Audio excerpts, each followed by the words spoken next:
Attaque chimique en Syrie. Trump penche en faveur d'une action militaire. Correspondant à Washington. Quand John Bolton a débarqué lundi matin à la Maison-Blanche, il est tout de suite passé aux affaires urgentes. Le nouveau conseiller à la sécurité nationale a présidé une réunion aux côtés de Donald Trump destinée à définir une réponse appropriée à la dernière attaque chimique en Syrie. Dimanche, le président américain avait promis sur Twitter qu'il y aurait un prix élevé à payer.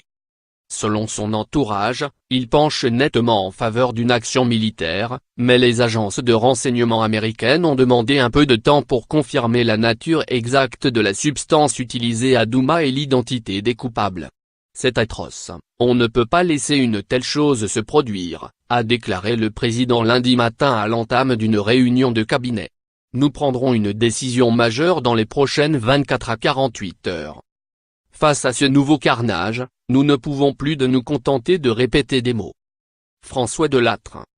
Si c'est la Russie, si c'est la Syrie, si c'est l'Iran ou eux tous ensemble, nous allons le découvrir. Il devait passer la soirée avec son état-major au grand complet. Le 7 avril 2017, il y a pratiquement un an jour pour jour, il avait ordonné le tir de 59 missiles Tomahawk sur une base aérienne du régime après l'utilisation de gaz sarin contre un village syrien. Une réunion du Conseil de sécurité de l'ONU s'est tenue lundi à New York, visant à étudier la faisabilité d'un nouveau mécanisme de vérification au sujet de l'emploi d'armes chimiques en Syrie. Évoquant les consultations entre ministres britanniques, français et américains des affaires étrangères, la représentante britannique Karen Pierce confirmait que toutes les options étaient sur la table. Avertissant son collègue russe Vassily Nebenzia contre la tentation de brandir un énième veto, elle appelait Moscou à réaliser qu'ils n'ont aucune excuse pour s'opposer à cette résolution car, s'ils la bloquaient, la messe serait dite quant à ce qu'il reste de crédibilité sur la scène internationale. Face à ce nouveau carnage, s'est insurgé le représentant de la France François Delattre, nous ne pouvons plus de nous contenter de répéter des mots. La France sera claire, elle tiendra ses engagements et sa parole. Agressif en diable, le représentant russe a appelé les Occidentaux à renoncer à la rhétorique guerrière et réussi à se contredire en l'espace de quelques minutes, niant toute attaque chimique contre Douma en l'absence de preuves, puis attribuant une telle attaque aux rebelles. Admonestant son homologue américaine, Nikki Haley, Nebenzia a carrément vu rouge, nous ne voulons pas être vos amis. Nous ne voulons rien de vous. Le président Poutine, la Russie et l'Iran sont responsables à cause de leur soutien à l'animal Assad. Donald Trump. Pour la première fois depuis son entrée en fonction, Donald Trump avait directement critiqué dimanche Vladimir Poutine, l'accusant de complicité avec Bachar el-Assad. De nombreux morts, y compris des femmes et des enfants, dans une attaque chimique insensée en Syrie, où était-il alors?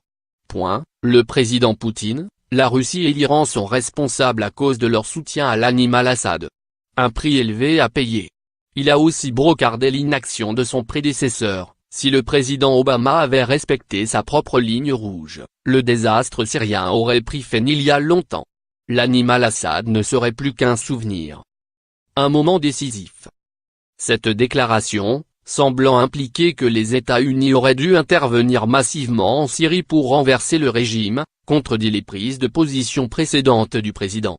En 2013, lorsque Barack Obama avait mis en garde Damas contre un recours aux armes chimiques, Trump avait plaidé contre une intervention irresponsable.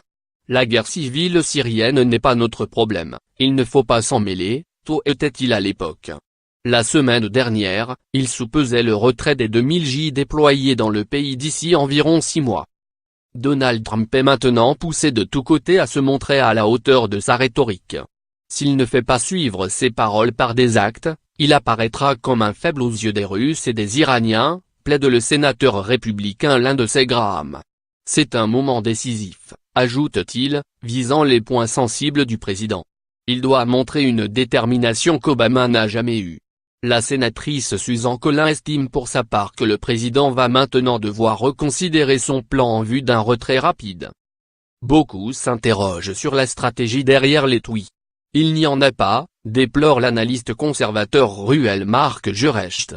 Une doctrine exige de la consistance. La vraie contradiction de Trump est entre sa rhétorique anti-Assad et anti-Iran et sa disposition à abandonner la Syrie à l'axe Assad-Iran-Russie.